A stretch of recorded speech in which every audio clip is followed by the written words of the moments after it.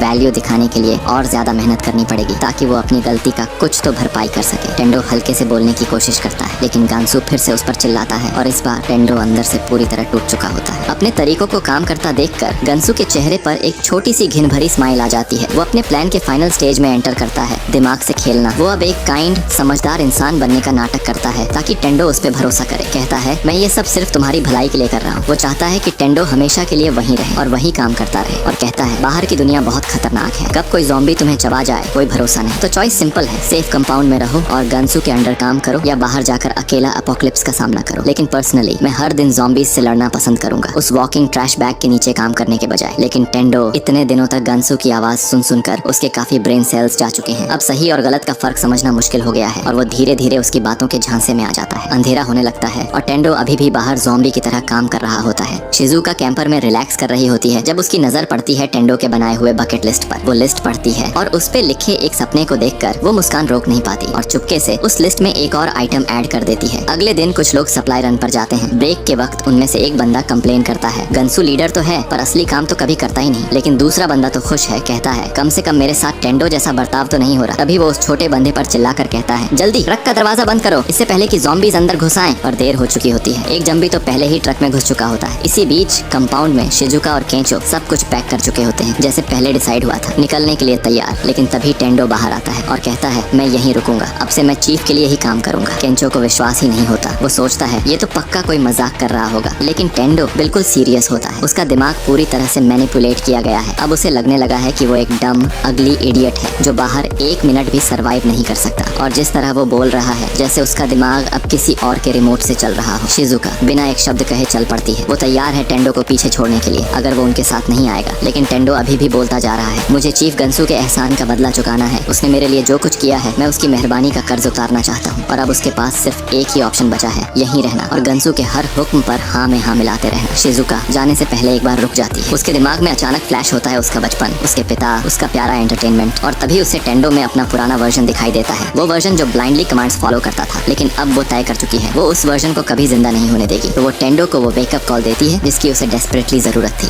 और कहती है टेंडो गंसू सिर्फ तुम्हें यूज कर रहा है, वो चाहता है तुम अपनी मर्जी, अपनी सोच सब कुछ छोड़ दो ताकि तुम बस एक ऐसा इंसान बन जाओ जो सिर्फ ऑर्डर्स मानता है बिना सोचे समझे। वो तुम्हारे बारे में केयर नहीं करता, उसे सिर्फ एक चीज चाहिए, सस्ती ओबीडियंट स्लेव लेबर। और फिर रोस्ट शुरू होती है बिना किसी दया के। उसका चेहरा देख के लगता है जैसे ऊपर वाले ने कैरेक्टर बनाना स्टार्ट तो किया पर बाकी डिजाइन भूल गया। लिप्स इतने फूले हुए हैं जैसे किसी ने उनपे साइकिल पंप लगा दिया हो और आंखें जैसे किसी ने आंसुओं से परमानेंट आईलाइनर बना दिया हो। उसकी जिंदगी इतनी गिरी हुई है कि दूसरों को नीचा दिखाकर ही खुद को कुछ खास महसूस करता है। वो चाहता है सबकी लाइफ भी उतनी ही उलझी और बुरी हो जितनी उसकी अपनी, ताकि वो अकेला लूसर ना लगे। पूरे कंपाउंड में सन्नाटा छाया है, सब लोग बस आंखें फाड़ के देख रहे हैं। शिजुका पब्लिक के सामने गंसू की बैंड बजा रही है और कहती है देखो मैं ये नहीं कह सकती कि सही फैसला क्या है, यहाँ रुकना या निकलना, लेकिन एक बात तो पक्की है मैं गांसू के साथ नहीं रह सकती, ना उसकी कंपनी में और ना ही उसके आसपास भी। वो टेंडो के पास आती है, उसकी बकेट लिस्ट निकालती है और एक स्पेसिफिक आइटम दिखाती है जो टेंडो ने खुद ऐड किया था। गांसू देखता है कि वो एक्चुअली उसके थ्रू पहुंच रही है तो वो इसे रोकने की कोशिश करता है। उसकी उसकी नोटबुक को उसके हाथ से पकड़कर जमीन पर फेंक देता है। लेकिन ये वही मोमेंट था जहाँ टेंडो का सब्र टूट गया, क्योंकि इस बार बात उसकी लिस्ट तक आ पहुंची थी। टेंडो कुछ तरीके से गंसू के पैरों के नीचे पहुंच जाता है, उसे नोटबुक पर स्टेप करने से रोकने के लिए, और उठता है फाइनली अपने अंदर हिम्मत जमा करके। लेकिन वो अभी भी बहुत ज्यादा नाइस है। अगर कंपेयर करें कि मैं होता तो क्या करता, वो सिर्फ कहता है, गंसू जो कुछ भी तुमने किया उस सब के लिए तुम्हारा शुक्रिया, लेकिन ये जगह मेरी नहीं है और मैं कभी नहीं चाहता कि तुम्हारी वो भयानक शक्ल दोबारा देखूं। गंसू बिल्कुल शॉक्ड हो जाता है टेंडो के अचानक बदले सेल्फ कॉन्फिडेंस को देखकर। गंसू फिर से अपनी चालाकियां शुरू करता है, कहता है कि टेंडो अभी भी उसका कर्जदार है। लेकिन टेंडो तुरंत जवाब देता है, मुझे याद ही नहीं पड़ता वो पार्ट जहाँ ये मेरी जिम्मेदारी बन जाती है। अगर मैं ज़ॉम्बी भी बन जाऊं तो भी तुम्हारे जैसे ज़ॉम्बी के लिए काम करना उससे ज्यादा बेकार होगा। और जैसे ही वो ये बोलता है तभी रिसोर्स कलेक्शन टीम वापस आती है, ऐसे स्वैग में जैसे रेशन नहीं, ज़ॉम्बीज का एंटीडोट ले आए हो। लेकिन सेलिब्रेशन ज्यादा देर टिक नहीं पाता, क्योंकि तुरंत ही उनमें से एक बंदा एक ज़ॉम्बी के हाथों छित्र बन जाता है। वो रोड पर वापस आ जाते हैं और टेंडो फुल एक्साइटेड मोड में है। उसने अपनी बकेट लिस्ट की 30 से भी ज्यादा चीजें ऑलरेडी कर ली हैं। इस स्पीड से तो वो मंथ एंड से पहले 100 तक पहुंच जाएगा। लेकिन शिजुका वरीड है कि वो मर सकता है अगर ऐसा हुआ। जैसे ही वो रोड पर आगे बढ़ते हैं वो एक ट्रक के पास आते हैं जिसके आसपास कई ज़ॉम्बीज का ढेर लगा होता है, और इसका सिर्फ एक मतलब हो सकता है, वहाँ कोई है जो इन ज़ॉम्बीज को अट्रैक्ट कर रहा है। तो इसका मतलब उन्होंने अपना पहला सर्वाइवर रोड पर पाया और टेंडो एक्साइटेड है फाइनली एक सुपर हीरो बनने के लिए दोबारा। वो जल्दी से अपना शार्क सूट पहनता है और फुल रेडी हो जाता है दूसरे हीरो आर्क के लिए। लेकिन ट्रक का दरवाजा किक ओपन होता है और स्पॉटलाइट उसे छीन ली जाती है एक हिस्टोरिकली एक्यूरेट समुराई से, जो बाहर निकलता है, 20 फुट हवा में उछलता है और ज़ॉम्बीज की बर्बादी मचाने लगता है। वो एक रेगुलर बो से ट्रिपल किल करता है। वो लोग नहीं मान सकते जो वो देख रहे हैं, लेकिन टेंडो के लिए वो फुल हीरो लेवल है। सैमुराई अपना मास्क उतारता है अपनी आइडेंटिटी रिवील करने के लिए, लेकिन वो निकलती है एक जर्मन लड़की बिएट्रिक्स, और जैसे ही वो उनकी हेल्प के लिए थैंक्स करती है, शिजुका को बेस्ट गर्ल पोजीशन से हटा दिया जाता है। पूरी सिचुएशन एक्सप्लेन करने के बाद ग्रुप को पता चलता है कि बिएट्रिक्स जापान आई थी क्योंकि वो यहाँ की कल्चर से बहुत प्यार करती थी, हिस्टोरिकल बैटल से लेकर टेंटिकल हेंटाई तक, जो ये एक्सप्लेन करता है कि उसके पास सैमुराई आर्मर क्यों था। टेंडो ट्रक के पीछे का हिस्सा खोलता है जहाँ वो छुपी थी और पाता है कि वो एक्चुअली एक रेफ्रिजरेशन ट्रक था जिसमें बहुत सारी ट्यूना फिश थी। बिएट्रिक्स उनसे थोड़ा समझने की गुजारिश करती है क्योंकि उसके पास एक बहुत इंपॉर्टेंट मिशन है जो उसे हर हाल में पूरा करना है और उसके लिए एक चलती हुई गाड़ी जरूरी है। तो वो उनसे मदद मांगती है ताकि वो फिश को टाकासाका तक डिलीवर कर सके। बिएट्रिक्स अपने रिक्वेस्ट में काफी सिंसियर लगती है, तो शिजुका सोच रही है उसके साथ जाने के लिए, शायद वो सर्वाइवर्स के लिए फूड ट्रांसपोर्ट कर रही हो। टेंडो उसके सामने नीचे बैठता है और डायरेक्टली पूछता है, तुम्हें ये फिश इतनी बैडली डिलीवर क्यों करनी है? तो वो एक्सप्लेन करना शुरू करती है। उसने जापान की पहली झलक एच एनिमे के थ्रू ही देखी थी, तब से उसने मेहनत करके पैसा सेव किया और यहाँ आने के लिए स्ट्रगल किया ताकि जापान को खुद अपनी आंखों से एक्सपीरियंस कर सके। लेकिन जैसे ही वो लैंड करती है और फाइनली अपने सपने को एक्सपीरियंस करने वाली होती है, दुनिया ने उसको एक जोर का धक्का दे दिया और ज़ॉम्बी अपोकलिप्स शुरू हो जाता है। लेकिन वो अपने सपने को मरने नहीं देना चाहती थी, तो उसने लास्ट लिविंग सुशी शेफ को ढूंढना शुरू किया जो अपने काम में बिल्कुल लेजिट टैलेंटेड था, और उसने बिएट्रिक्स से प्रॉमिस किया कि अगर वो उसके लिए फ्रेश फिश ला सके तो वो उसके लिए सुशी बनाएगा। इसका असली रीजन सिर्फ एक था, सुशी, और लकी टेंडो ने सुशी सुना और बिना किसी सेकंड थॉट के पूरे प्लान में फुल ऑन शामिल हो गया। बाकी लोग भी साथ आते हैं क्योंकि लाइक क्यों नहीं। तो वो सब सिटी की तरफ निकलते हैं सुशी मैन से मिलने। बिएट्रिक्स रास्ता दिखाती है लेकिन थोड़ी वरीड है क्योंकि लास्ट टाइम उसने सुशी मैन से बात की थी, वो भी 3 दिन पहले। तो सच कहूँ उसके पास कोई गारंटी नहीं है कि वो अभी भी जिंदा है, लेकिन सुशी के लिए उसका यकीन इतना सॉलिड है कि होप छोड़ने का ऑप्शन ही नहीं है। फिर वो एक टर्न लेते हैं और देखते हैं कि पूरी स्ट्रीट ज़ॉम्बीज से भरी हुई है, लेकिन ये ऑब्स्टेकल उन्हें सुशी पाने से नहीं रोकने वाला। तो बिएट्रिक्स और टेंडो दोनों सूट अप करते हैं फुल हीरो मोड में। वो दोनों सुपर मोटिवेटेड हैं। लेकिन अगर तुम सोच रहे हो कि उनके पास कोई सॉलिड प्लान है तो बिल्कुल नहीं, कोई प्लान नहीं है। लेकिन शिजुका सोचती है कि उसके पास एक अच्छा प्लान है, और प्लान ये है ज़ॉम्बीज को अट्रैक्ट करने के लिए सबसे ज्यादा क्रेजी चीज यूज करनी थी, केंचो का पिछवाड़ा। प्लान काम कर रहा था, ज़ॉम्बीज उससे अट्रैक्ट हो रहे थे, तो केंचो पागलों की तरह भागने लगता है उनसे बचने के लिए। और जैसे ही वो सब एक कॉर्नर में फंस जाते हैं, टेंडो एक ट्रक से ज़ॉम्बीज को ट्रैप कर देता है और तभी बिएट्रिक्स एंट्री लेती है जो उन ज़ॉम्बीज को एक एक करके स्लाइस करने लगती है। कार की आवाज और भी ज़ॉम्बीज को खींच लाती है और अब असली खेल शुरू होता है। सब ज़ॉम्बीज को एक जगह जमा करके वो लोग अल्कोहल की बॉटल्स उन पे फेंकना शुरू करते हैं और बस आग लगाना बाकी होता है। लेकिन एक छोटी सी चीज चेक करना भूल गए थे, जो मैचेस उनके पास थी वो अब काम भी करती हैं या नहीं। अब ज़ॉम्बीज टेम्पररी डिफेंस तोड़ के अंदर घुस रहे हैं और सीधा उनके आरवी की तरफ बढ़ रहे हैं। अगर ज़ॉम्बीज ने आरवी को घेर लिया तो न वो मूव कर पाएंगे न वापस अंदर आ पाएंगे और सारी फ्रेश फिश और सुशी का सपना खत्म। टेंडो ऐसा होने नहीं देगा। वो ट्रक के ऊपर से एक हीरोइक जंप लेता है सीधा ज़ॉम्बीज की तरफ अपनी जान दाव पे लगाने के लिए, क्योंकि उसके लिए ज़ॉम्बी बन जाना तो चलेगा लेकिन सुशी मिस करना बिल्कुल भी नहीं। और बिएट्रिक्स भी मैदान में उतर जाती है टेंडो के साथ देने के लिए। लेकिन अब लग रहा था कि बात हाथ से निकल रही है। 2 लोग और इतने सारे ज़ॉम्बीज, स्थिति काफी टाइट हो गई थी। लेकिन शिजुका के पास एक बैकअप प्लान था। वो एक ड्रोन का यूज करती है और ज़ॉम्बीज को वापस खींचती है सीधा मेन स्क्वायर की तरफ। वो गेम्स खेलना छोड़ चुकी है। अब उसके पास एक फुल स्टेशन सेटअप है फ्यूल में भीगे ज़ॉम्बीज को उड़ान पे भेजने के लिए। केंचो ने एक आग से भरी बॉटल फेंक दी और ज़ॉम्बीज लिटरल फायरवर्क्स की तरह फटने लगते हैं जैसे ही वो सब आग पकड़ने लगते हैं। और यह सब ग्रुप एक पास की रूफटॉप से देख रहा होता है। जैसे ही सारे ज़ॉम्बीज का काम तमाम होता है, अब उनके रास्ते में कुछ भी नहीं बचा और अब वो वही कर सकते हैं जो वो पूरे दिन से करना चाहते थे, अपना मुंह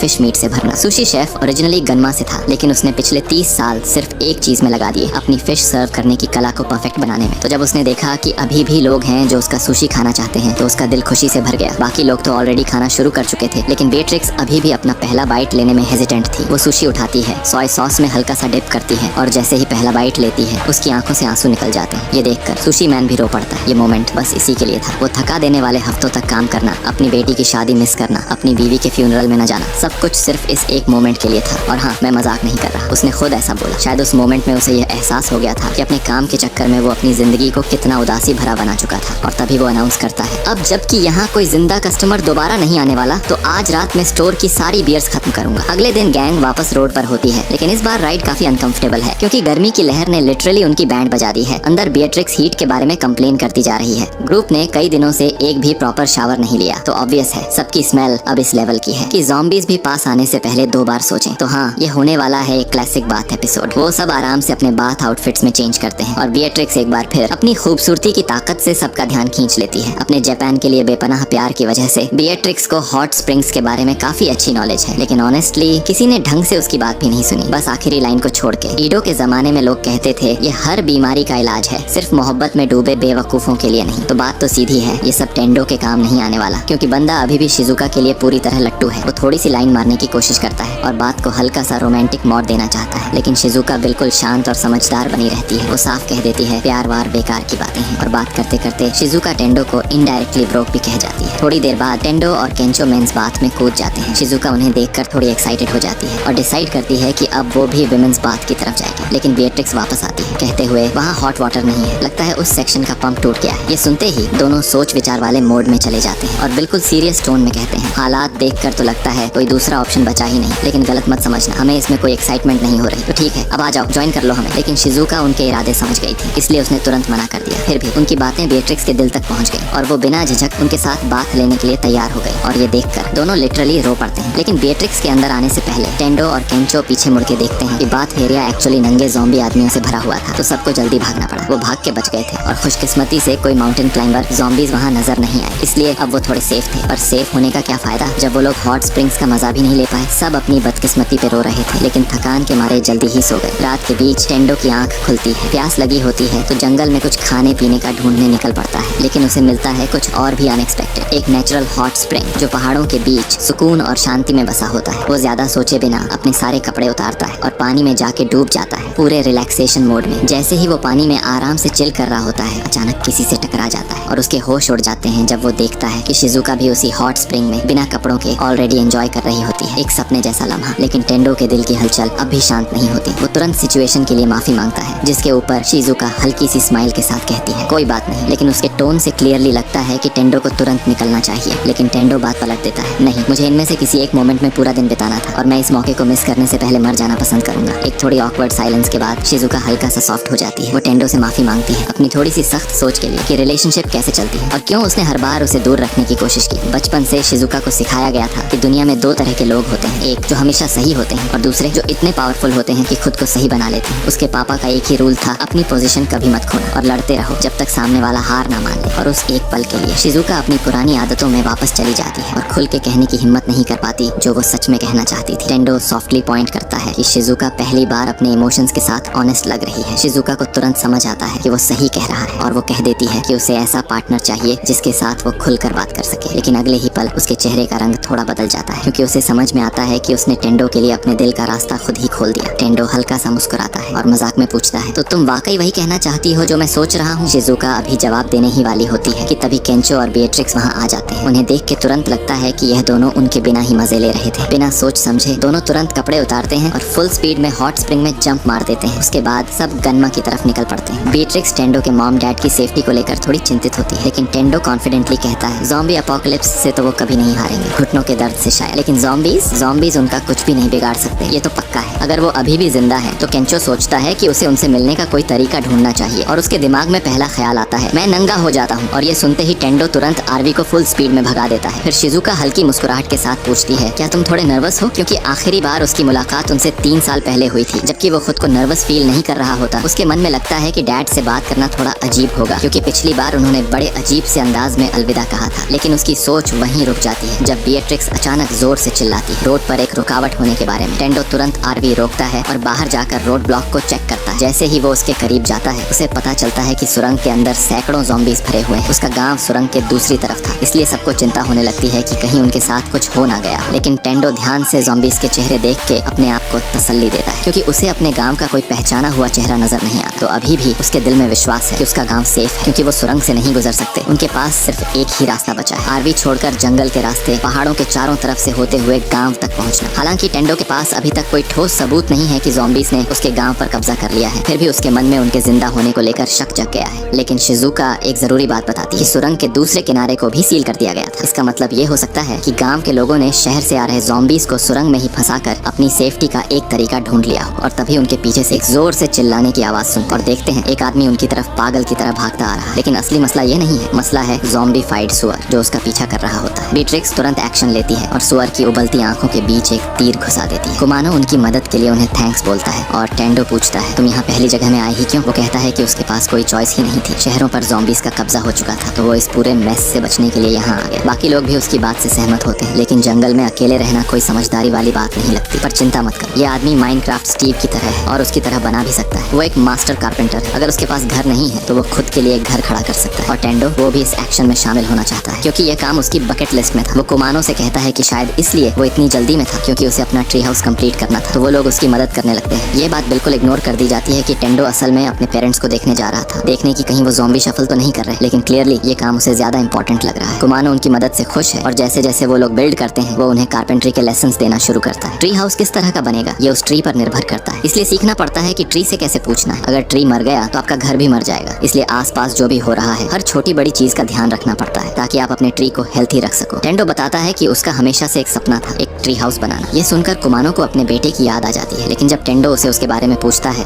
तो कुमानो चुप हो जाता है। कुमानो का बेटा ज़ॉम्बी बन गया था अपनी माँ के काटने से, जो खुद भी ज़ॉम्बी बन चुकी थी, और उसे अपने ही हाथों से दोनों को मारना पड़ा। सबसे दर्दनाक बात ये थी कि मरने से पहले उसे अपने बेटे के साथ ठीक से बात करने का मौका भी नहीं मिला। लेकिन टेंडो कहता है मैं हूँ सपोर्ट करने के लिए। वो ट्री हाउस पर काम करते रहते हैं जब तक कि वो कंप्लीट नहीं हो जाता और वो बहुत अच्छा दिख रहा है। लेकिन मैं डेफिनेटली उस स्लाइड का यूज नहीं करूंगा जिस पर केंचो पहले ही जा चुका है। अब जब ट्री हाउस बन चुका है, टेंडो और बाकी लोग गन्मा विलेज की ओर अपनी यात्रा जारी रखते हैं। और टेंडो दिखाता है कि उसके मॉम डैड क्या कहते थे जब वो बताते थे कैसे वो स्कूल जाया करते थे। लेकिन चाहे ये ट्रैप उन्हें भी मार सकता था, कम से कम इतना तो क्लियर है कि कोई भी ज़ॉम्बी इस डेथ ट्रैप को पार नहीं कर सकता। यहाँ से उन्हें आखिरकार गांव दिख जाता है और वहाँ पहुँचने के लिए वो जंगल के रास्ते आगे बढ़ते हैं। चलते हुए टेंडो सोचता है कि उसने इतने मौके होने के बावजूद भी सालों के दौरान कभी गांव वापस नहीं आया, तो वो अब वापस आकर उनका एहसान चुकाने के लिए मन बना लिया। लेकिन जब वो पहुँचते हैं तो वहाँ कोई नहीं होता, बिल्कुल कोई भी नहीं। टेंडो का दिल घबरा जाता है, उसे लगता है शायद ज़ॉम्बीज ने सबको मार दिया और वो उन्हें ढूंढने के लिए इधर उधर दीवानों की तरह भागना शुरू कर देता है। और तभी सबको एक छोटी सी झोपड़ी में सब मिलते हैं कुछ अजीब सा करते हुए। वहीं टेंडो अपने मॉम डैड को भी पा लेता है और तुरंत उनसे बार बार माफी मांगने लगता है कि वो उनके लिए कुछ नहीं कर पाया और 3 साल तक एक बार भी मिलने नहीं आए। लेकिन उसके डैड उसकी बात नहीं सुनना चाहते, वो सीधा उसके सिर पर एक थप्पड़ लगा देते हैं। फिर वो दूसरों की तरफ मुड़ते हैं और कहते हैं जब तक तुम यहाँ हो खाली कमरों में रह सकते हो। और इतना कहकर बिना कुछ और बोले वो फील्ड्स की तरफ निकल जाते हैं। टेंडो की मॉम सबके लिए खाना बनाती है जंगल में मिलने वाले पौधों का यूज करके। शिजुका यह देखकर हैरान होती है कि यह लोग कितने सेल्फ सफिशिएंट हैं। गांव छोटा और अलग थलग है और सर्दियों के वक्त वो लगभग दुनिया के बाकी हिस्सों से कट दिए जाते हैं, इसीलिए ज्यादातर चीजें वो लोग खुद ही उगाते हैं और अपने दम पर जीते हैं। शहर के लोगों ने सुना था कि गन्मा एक सुरक्षित जगह है, लेकिन एक बार फिर कुछ लोगों ने जो छुपा रहे थे कि वो ऑलरेडी बाइट हो चुके हैं, सब कुछ बिगाड़ दिया। ज़ॉम्बीज का स्प्रेड रोकने के लिए गांव वालों को मजबूरन सुरंग सील करनी पड़ी। जो लोग अनइन्फेक्टेड हैं और सेफ तरीके से गांव तक पहुंच गए उनके लिए यहाँ कुछ एक्स्ट्रा घर बने हुए हैं जहाँ वो रह सकते हैं। लेकिन इन सब के बीच भी टेंडो के पास एक मिशन है, अपने मॉम डैड की मदद करना, उस वक्त को पूरा करना जो उसने उनके साथ कभी नहीं बिताया। वो अपनी मॉम से शुरू करता है, बर्तन धोने में हाथ बताकर और उनके लिए छोटी मोटी चीजें करके। लेकिन मॉम सिर्फ इतना कहती हैं सब ठीक है, बस अपना काम कर। चाहे वो मॉम की हेल्प नहीं कर पाया, अभी भी उसके पास एक चांस है डैड की मदद करने का। वो फार्म पर उनके साथ जाता है, वहाँ ज्यादा बात नहीं होती, सिर्फ चुपचाप काम। लेकिन टेंडो को यह खामोशी भी काफी अजीब लगती है। वो हल्का फुल्का बातचीत शुरू करता है, लेकिन उसके डैड सिर्फ छोटी छोटी और बोरिंग बातें करते हैं। ज्यादा कैजुअल बात करना उनके लिए मुश्किल है। टेंडो कंफ्यूज है, लेकिन उसके इरादे साफ है, वो हार नहीं मानने वाला। शाम को उसके डैड को हम खांसते हुए देखते हैं और वो भी खून के साथ। ये बिल्कुल अच्छा साइन नहीं है, लेकिन वो प्रिटेंड करते हैं मैं बिल्कुल ठीक हूँ, घर लौटते वक्त वो कुछ शहर से आए लोगों से टकराते हैं। टेंडो को लगता है मैंने इन्हें कहीं पहले देखा है। वो लोग सीधा ज़ॉम्बीज वाली सुरंग की तरफ जा रहे होते हैं और उनके इरादे बिल्कुल सही नहीं लगते। लीडर एक एवरेज लूजर था, शायद लूजर होने में एवरेज से भी ऊपर था, तो उसके लिए जब दुनिया कोलैप्स हुई तो वो खुश नहीं हो सकता, क्योंकि इसका मतलब था कि उसे अब कोई रूल्स फॉलो नहीं करने पड़ेंगे। तो वो पहली चीज करता है जो एक हार्डकोर स्मोकर ऐसे वक्त में करेगा, सीधा सिगरेट स्टोर में घुस के चोरी करता है। वहाँ उसे कुछ और लूजर्स मिलते हैं जिनके बाल देख के लगता है जैसे उनकी बार्बर से जन्मों पुरानी दुश्मनी हो। फिर सब मिलके एक ग्रुप बना लेते हैं जो टेंडो की ज़ॉम्बी बनने से पहले करने वाली 100 चीजें जैसा ही लगता है, बस थोड़ा उल्टा। मेरा मतलब पूरा ही उल्टा। अगले दिन हम टेंडो को कुछ नया ट्राई करते देखते हैं, जब लड़कियां उसके बालों के साथ एक्सपेरिमेंट कर रही होती ताकि उसे वो हेयर स्टाइल मिल सके जो ज्यादातर लड़के सोचते हैं कि उन पे सूट करेगा, घुंघराले और लंबे बाल वाला लुक। बाद में सब टी ब्रेक ले रहे होते हैं और तब पता चलता है कि जिस लड़की ने टेंडो के बालों का स्टाइल बनाया वो एक्चुअली एक्सपर्ट है, क्योंकि उसने 10 साल तक हेयर सैलून में काम किया है। तो जब उसने सुना कि टेंडो ये लुक ट्राई करना चाहता है तो उसने तुरंत मदद करना चाहा। दूसरी 2 लड़कियों में से एक टोक्यो में कॉलेज में पढ़ती थी और दूसरी मूवीज के लिए प्रोफेशनल मेकअप आर्टिस्ट है। टेंडो क्यूरियस हो जाता है जब उसे पता चलता है कि उसने मूवीज पे काम किया है और पूछता है कौन सी मूवी, तो वो उसे सॉन्ग ऑफ द डेड नाम की मूवी का पोस्टर दिखाती है। टेंडो थोड़ा शॉक्ड होता है क्योंकि उसने पहले ये मूवी देखी तो थी, लेकिन उसे ये नहीं पता था कि इसे जापान में शूट किया गया था। वो एक्साइटेड हो जाता है और तब लड़की बताती है उस वक्त हम इस ज़ॉम्बी मूवी के सीक्वल की शूटिंग कर रहे थे, लेकिन बीच शूट के ही ज़ॉम्बी कांड शुरू हो गया और ये ज़ॉम्बी अटैक के लिए शायद सबसे बेहतर जगह थी ही नहीं, क्योंकि पहले तो सबको लगा कि यह सिर्फ एक प्रैंक है, लेकिन जैसे ही कोवर्कर्स का खून जमीन पे बहा हुआ दिख गया और सबसे बुरा तो ये था किसी के पास कैमरा भी नहीं था ये सब रिकॉर्ड करने के लिए, तब सबको फाइनली समझ आ गया ये प्रैंक नहीं है, ये रियल है। रास्ते में काफी कुछ हुआ, लेकिन जब वो गांव तक पहुंचे तो वहाँ के लोगों ने उन्हें खुले दिल से एक्सेप्ट किया। और भले ही अभी यह सिर्फ एक छोटी सी विश हो, वो लड़की चाहती है कि काश मैं यहीं सबके साथ रह सकूं। एक छोटी सी हट में शिजुका एक ट्यूब से फूंक मारकर आग जलाने की कोशिश कर रही होती है। तभी एक दादी आती है और उसके काम के लिए शुक्रिया कहती है। दादी जानती है कि यह काम शिजुका के लिए आसान नहीं होगा, क्योंकि यह उसकी रोज की जिंदगी का हिस्सा नहीं था, लेकिन शिजुका को कोई दिक्कत नहीं। इस एपोक्लिप्स में सरवाइव करने का बेस्ट तरीका शायद उन स्किल्स पर डिपेंड करता है जो बिजली आने से पहले यूज की जाती थी, और वह ऑनेस्टली यहाँ के लोगों से सीखने के लिए काफी एक्साइटेड है। दादी ने जो कुछ भी कहा उसका ज्यादा पार्ट शिजुका नहीं समझ पाई, लेकिन एक बात जरूर समझ गई कि चूल्हे की आग पर बने चावल का स्वाद ही अलग होता है। शिजुका फ्लेम को संभाल ही रही होती है कि अचानक एक बूढ़े आदमी का हाथ उसके कंधे पर पड़ता है और उस टच से उसका पूरा जिस्म एक पल के लिए सुन्न हो जाता है। दादी तुरंत रिएक्ट करती है, उस बूढ़े आदमी को बाहर भेज देती है और शिजुका से माफी मांगती है। वो थोड़ा कंफ्यूज्ड रहता है आजकल, और उसने शिजुका को अपनी वाइफ समझ लिया था जो कुछ टाइम पहले दुनिया छोड़ चुकी है। और हाँ, अब चाहे वो थोड़ा हिलता डुलता रहता हो, लेकिन कभी यह गांव का सबसे डिपेंडेबल हंटर हुआ करता था। तभी एक आदमी अंदर आता है और दादी से पूछता है कि क्या उसके पास कोई बैंडेज या क्रीम है जो वो दे सकती है, क्योंकि उसने अपने हाथ को काफी बुरा काट लिया जब वो बाहर घास काटने वाले ब्लेड से काम कर रहा था। वो उसकी मदद करने जाती है, लेकिन शिजुका उन्हें चेतावनी देती है पट्टी को ज्यादा टाइट मत बांधना, वरना उस हिस्से में जान चली जाएगी। वो कुछ जेन्युइनली हेल्पफुल टिप्स भी देती है जो ब्लीडिंग कंट्रोल करने में काम आती है, और सबको लगता है कि शायद वो डॉक्टर है, लेकिन वो मुस्कुरा के कहती है मैं तो बस बचपन में डॉक्टर बनना चाहती थी, तो थोड़ा पढ़ लिया था। लेकिन उसकी बातें इतनी यूजफुल होती हैं कि धीरे धीरे सब उससे ही मदद मांगने लगते हैं और बिना किसी ऑफिशियल टाइटल के वो गांव की डॉक्टर बन जाती है। दूसरी तरफ केंचो फील्ड्स में मदद कर रहा होता है और उससे एक गड्ढा दिखाया जाता है, वो जगह जहाँ गांव का सारा वेस्ट इकट्ठा होता है जो बाद में खाद बनाने के काम आता है। जापान में बारिश के चलते मिट्टी के न्यूट्रिएंट्स बार बार धुल जाते हैं, इसलिए लोग खुश हैं कि उन न्यूट्रिएंट्स को वापस लाने का यह एक देसी तरीका है। वो हंसते हुए कहते हैं अगर तू इस गड्ढे में डाइव करेगा तो लाइफ में डेफिनेटली आगे बढ़ेगा। लेकिन केंचो उतना एडवेंचरस भी नहीं है कि खुद पे यह बात आजमा ले। और तभी केंचो एक लड़की को अकेले बैठे देखता है जो चुपचाप अपने कुत्ते को सहला रही होती है। वो पूछता है वो कौन है। वो आदमी बताता है वो शहर से तो बच के आ गई, लेकिन रास्ते में अपने माँ बाप को खो दिया। अब उसका कुत्ता ही उसका अकेला परिवार है और तब से उसने एक बार भी मुस्कुराया नहीं। तो केंचो डिसाइड करता है उसे हंसाना अब उसका मिशन है। वो अपने नौटंकी भरे अंदाज में पूरी कोशिश करता है, लेकिन समझता है वो अभी भी एक छोटी सी लड़की है, इसलिए उसके कंफर्ट का पूरा ध्यान रखता है। वो उसके पास जाता है और पूछता है क्या तुम मुझे थोड़ा नाचते हुए देखना चाहोगी। लड़की थोड़ा कंफ्यूज हो जाती है, ये रैंडम आदमी अचानक उससे बात क्यों कर रहा है। केंचो मुस्कुरा के कहता है ये एक बेसिक कर्टेसी है, किसी भी लेडी को हेलो कहना, चाहे वो छोटी लड़की हो या कोई बूढ़ी आंटी। इटली में तो ये काफी कॉमन है, लेकिन लड़की को ये समझ नहीं आता। केंचो इटली का एग्जाम्पल क्यों दे रहा है जब वो खुद वहीं से है। थोड़ी देर बाद लड़की के चेहरे पर एक छोटी सी मुस्कान आ जाती है। Mission complete. वो अपना इंट्रोडक्शन देता है और पूछता है तुम्हारा नाम क्या है। लड़की बताती है कि उसका नाम अंजू है। तो केंचो कहता है मैं तुम्हें निकनेम के तौर पर एंजी बुलाऊंगा। अब जब दोनों दोस्त बन गए हैं तो केंचो चाहता है कि वो उसका एक फन परफॉर्मेंस देखे जिसमें वो यूडॉन का बोल अपने पिछवाड़े पर बैलेंस करके सबको एंटरटेन करके दिखाएगा। एंजी हंसती है और कहती है मैं पास इस लेजेंडरी परफॉर्मेंस के लिए मेंटली प्रिपेयर्ड नहीं हूँ। गांव के एक कोने में बीट्रिक्स को एक वाटर व्हील दिखाया जाता है जो पूरे गांव में बिजली पैदा करने के लिए यूज होता है। आउटपुट ज्यादा नहीं है लेकिन जरूरी चीजों के लिए काफी है। लेकिन अब रिसेंट दिनों में गांव के आसपास काफी ज़ॉम्बी, जंगली सुअर और भेड़िए देखे गए हैं, इसलिए उन्हें इलेक्ट्रिक फेंस को और स्ट्रॉन्ग बनाना पड़ा जो इसी वाटर व्हील से पावर्ड। ये फेंस ज़ॉम्बी, सुअर और भेड़ियों को दूर रखने के लिए है और अगर कोई इसे छू ले तो उसे एक हल्का झटका जरूर लगेगा। यहाँ बीट्रिक्स को एक और चीज भी समझनी चाहिए जो बॉक्स पर वो पॉइंट कर रही थी वो सेफ्टी स्विच होता है। अगर कभी इलेक्ट्रिसिटी लीक हो या वोल्टेज लिमिट के बाहर चली जाए तो ये पावर काट देता है। तो वो बेatrix को वार्न करती है इसके साथ केयरफुल रहना, ये काफी डेंजरस हो सकता है। वापस टेंडो के पास लड़कियां बात कर रही होती हैं कि अब वो स्लोली गांव की लाइफ का मजा लेने लगी हैं। यहाँ काम टफ है और टाइम कंज्यूमिंग भी, लेकिन इसी वजह से वो उन लोगों के साथ कनेक्ट फील कर पा रही हैं जो ये सब रोज करते आए हैं। शाम को जब टेंडो फील्ड में काम कर रहा होता है, केंचो उससे मिलने आता है। जब टेंडो खेतों में बिजी था तब केंचो चिकन काटना सीख रहा था और उस एक्सपीरियंस का असर अब तक इतना गहरा है कि वो चिकन टेंडर्स तक नहीं खा पाता। जब दोनों बातें कर रहे होते हैं और मजा ले रहे होते हैं, केंचो एक जान पहचान वाला चेहरा देखता है और हिगुराशी को आवाज देता है क्योंकि उसे उससे मिले काफी वक्त हो चुका है। लेकिन हिगुराशी उन्हें देखकर ज्यादा खुश नहीं होता और बिना कुछ कहे वहाँ से चला जाता है। टेंडो उससे पहचान नहीं पाता तो केंचो बताता है वो कॉलेज में उनकी जनरल स्टडीज क्लास में था, लेकिन एक दिन अचानक वो क्लास आना बंद कर दिया। हिगुराशी यकीन नहीं कर पाता कि यह दोनों उससे यहाँ भी टकरा गए। कॉलेज में उनका बस वहाँ होना ही उसके लिए एक सजा था क्योंकि उनके पास वो चीज थी जो उसके पास कभी नहीं थी, खुशी। काफी वक्त बीत गया है उनके, वो मुस्कुराते चेहरे देखे, लेकिन कोई बात नहीं, इस बार सब कुछ उसके अंधेरों भरे प्लान के लिए बिल्कुल सही है। बाद में उसी रात टेंडो अपने डैड को बाहर ड्रिंक करते देखता है और पूछता है क्या वो उनके साथ बैठ सकता है क्योंकि यह उनके साथ वक्त बिताने का एक अच्छा मौका है। उसके डैड को कोई एतराज नहीं होता और वो टेंडो को अपने पास बैठने के लिए इनवाइट करते हैं जब दोनों मिलकर तारों को देख रहे होते हैं। थोड़ा झिझक कर टेंडो कहता है कि जब वो छोटा था तो उसने शहर की जिंदगी का सपना देखा था, लेकिन अब वो सोचता है कि गाँव में रहना भी बुरा नहीं है। साथ ही उसे यकीन है कि वो यहाँ के कामों में मदद करके अपना योगदान दे सकता है। असल में जो वो कहना चाहता था वो यह है कि वो गाँव में अपने परिवार के साथ हमेशा के लिए रहना चाहता है, लेकिन उसके डैड अभी भी इस बात से सहमत नहीं है कि टेंडो अपनी जिंदगी सिर्फ एक छोटे से गांव तक सीमित रखे। उनका मानना है एक आदमी को दुनिया में बाहर निकलकर अपने सबसे बड़े सपने का पीछा करना चाहिए और अपनी पूरी जान लगाकर उससे पूरा करना चाहिए। वैसे भी अभी के लिए यह बात जरूरी नहीं है, लेकिन वो इतना जरूर कहते हैं टेंडो के बाल उसके लुक के साथ बिल्कुल सूट नहीं करते। दोनों इस बात पर हंस पड़ते हैं और रात भर साथ बैठकर पीते हैं क्योंकि यह वही बॉन्डिंग मोमेंट था जो टेंडो दिल से चाह रहा था। लेकिन अच्छे दिन ज्यादा देर तक नहीं टिकते क्योंकि रिजेक्ट स्क्वाड आ चुकी है इस गाँव की हर एक चीज को बर्बाद करने। जो कुछ भी लोगों ने मिलकर बनाया था अब वो सब ज़ॉम्बी फूड बन जाएगा और हिगुराशी के पास टेंडो के लिए एक पर्सनल बदला भी है। जब गांव वाले अपनी एक नॉर्मल शाम की पार्टी मना रहे होते हैं तभी उनमें से एक बाहर जाकर हाल चाल चेक करता है और देखता है कि तबाही तो दरवाजे पर आ खड़ी है। बेट्रिक्स, केंचो, शिजुका और टेंडो को महसूस होता है कि कुछ तो सीरियसली गलत है। वो तुरंत बाहर जाते हैं हाल चाल जानने के लिए और वहाँ एक डरावना मंजर उनका इंतजार कर रहा होता है। पूरा गाँव ज़ॉम्बीज से भर चुका है। सभी शॉक में होते हैं, समझ नहीं पाते कि यह सब हुआ कैसे। लेकिन टेंडो के डैड तुरंत सिचुएशन संभालने के लिए निकल पड़ते हैं और अपनी पत्नी को ढूंढने जाते हैं। साथ ही वो टेंडो को कहते हैं अपने दोस्तों को लेकर किसी सेफ जगह पहुंच जाओ। हिगुराशी और उसका रिजेक्ट स्क्वाड बुलडोजर्स पर सवार हैं, ज़ॉम्बीज से पूरी तरह सुरक्षित। जब वो गांव वालों को अपनी जान बचाने के लिए भागते देखकर मजाक उड़ा रहे होते हैं। शिजुका बीमार और घायल लोगों को एक घर के अंदर सुरक्षित करने की कोशिश करती है, लेकिन इसी बीच वो ज़ॉम्बीज के बीच फंस जाती है। लेकिन उन सभी लोगों ने जिनकी कभी उसने लोकल डॉक्टर बनकर मदद की थी उस वक्त उसका साथ दिया। हंटिंग स्क्वाड अपनी बंदूकें लोड करके ज़ॉम्बीज पर फायर करते हैं और कई अनडेड को धराशायी भी करते हैं। लेकिन जब ज़ॉम्बीज की संख्या ज्यादा बढ़ने लगती है तो उन्हें वापस अंदर रिट्रीट करना पड़ता है। हालांकि हिगुराशी अपने छोटे से गेम से अभी तक खत्म नहीं हुआ है। वो कुछ बॉम्ब जैसे एक्सप्लोसिव इग्नाइट करता है और कुछ ही पलों में गांव के कई घर धुआं बन जाते हैं। शिजुका अपने आसपास हो रही तबाही को देखकर घबरा जाती है। अगर तुरंत कुछ नहीं किया गया तो पूरा गांव मिटा दिया जाएगा कहीं और। केंचो अपनी जान बचाने के लिए भाग रहा होता है। वो एंजी को गोद में उठाकर भागता है, लेकिन ज़ॉम्बीज उनके बिल्कुल पीछे हैं। लेकिन उससे पहले कि ज़ॉम्बीज उनका काम तमाम कर दें, बेट्रिक्स हवा में कूदकर अपने वेपन से उनकी जान बचा लेती है। थोड़ी देर बाद शिजुका और टेंडो भी वहां पहुंच जाते हैं और शिजुका एक प्लान के साथ आती है। सभी गांव वालों को एक ग्रुप में संगठित करके सस्पेंशन ब्रिज तक ले जाना होगा ताकि ज़ॉम्बीज उन तक न पहुंच सकें। लेकिन गांव के आसपास लगा हुआ इलेक्ट्रिक फेंस अब भी एक बड़ी समस्या बना हुआ है। बेट्रिक्स सबको बताती है कि यह फेंस सिर्फ ज़ॉम्बी भालुओं और जंगली सुअरों को हल्की बिजली का झटका देने के लिए डिजाइन किया गया था, इससे ज्यादा नहीं। लेकिन जब केंचो जाके उस फेंस को चेक करता है तो पता चलता है कि अब वो झटका सिर्फ हल्का नहीं, जानलेवा बन चुका है। किसी ने वोल्टेज का लेवल बढ़ा दिया है, मशीन के अंदर छेड़छाड़ की गई है और उसका रिजल्ट पूरे एरिया की पावर शट डाउन हो गई है। और अब यह इलेक्ट्रिक फेंस उन्हें ज़ॉम्बीज से बचा नहीं रहा बल्कि उन्हें अंदर ट्रैप कर रहा है। और इस पूरे तमाशे के पीछे जिम्मेदार है हिगुराशी और उसका रिजेक्ट स्क्वाड। पहले तो किसी को यकीन नहीं होता कि यह सब उनका किया धरा है, लेकिन जब हिगुराशी खुद सामने आके इस बात की तस्दीक करता है तब भी लोग समझ नहीं पाते कि वो ऐसा क्यों कर रहा है। उसकी अपनी एक बकेट लिस्ट है ऐसे कामों की जो वो अपने मरने से पहले करना चाहता है, और अगर वो वैसे भी मर ही रहा है तो चाहता है कि वो जिंदगी अपने तरीके से जिए और जितना हो सके लोगों को दर्द और तकलीफ दे। खास तौर पर हिगुराशी को टेंडो से सख्त नफरत है क्योंकि कॉलेज के दिनों में जब हिगुराशी का जीवन एक स्ट्रगल था तब टेंडो हर दिन मजे में जीता था। तभी से उसके दिल में जलन और गुस्सा बस गया था। इसी वजह से अब उसकी चाहत है कि टेंडो भी एक जंबी बन जाए। टेंडो इस बात को समझता है कि अपने आखिरी दिन अपने हिसाब से जीना एक तरह की आजादी होती है क्योंकि वो भी वैसे ही जी रहा है। लेकिन जिस चीज को वो कभी बर्दाश्त नहीं कर सकता वो है किसी और के जीवन को बर्बाद करके जीना। वो अपने गाँव के लोगों को जो मुश्किल में भी जीने के लिए संघर्ष कर रहे हैं कभी भी बर्बाद नहीं होने देगा। और सबसे बड़ी बात, अभी तक उसने अपने मॉम डैड के परवरिश का एहसान भी नहीं चुकाया, इसलिए वो तय कर लेता है हिगुराशी अपना लक्ष्य हासिल नहीं कर पाएगा। लेकिन क्योंकि हिगुराशी के पास एक बुलडोजर होता है और उसका पूरा ग्रुप ज़ॉम्बीज के बीच में फंसा होता है, इसीलिए वो लोग मजबूरन अलग अलग हो जाते हैं ताकि जितने लोग बच सकें उन्हें किसी तरह बचाकर